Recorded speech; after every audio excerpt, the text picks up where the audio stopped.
হ্যাঁ ভাই, আমরা যে মেশিনটা এতদিন চলালাম, ওখানে দেখেন ধরেন, এতদিন মেশিনটা চলালাম, আচ্ছা এখন মেশিন চলতেছে না। আচ্ছা আস্তে আস্তে লোড নিয়ে আসতে আসতে ঘাড়ার মধ্যে আটকে আছি আমরা।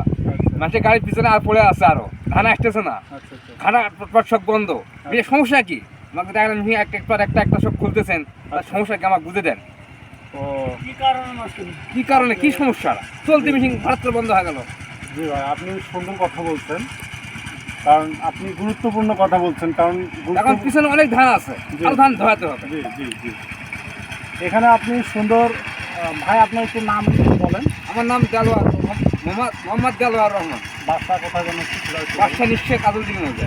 আচ্ছা, তো ভাই সুন্দর একটা কথা বলছে যে এতদিন মেশিনটা চলছে, ভাই কথা বলছেন এতদিন মেশিন চলছে, এখন মেশিনটা আমার ঠিক করার জন্য নিয়ে আসছে দাওয়াতপুর থেকে।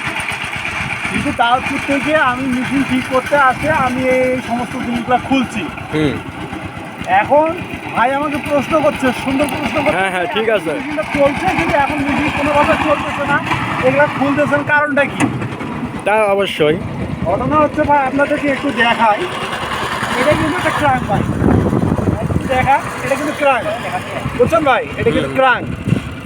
এই ক্রাঙ্কে এই বুশটা চলে এরকম করে, এই বুশটা কিন্তু আটকে থাকবে এখানে, এখানে এই জায়গাটাতে আটকে থাকবে, কিন্তু এই আটকে থাকার জায়গাটা এই পয়েন্টটা চতুর্থ সাইডে ঘুরতেছে।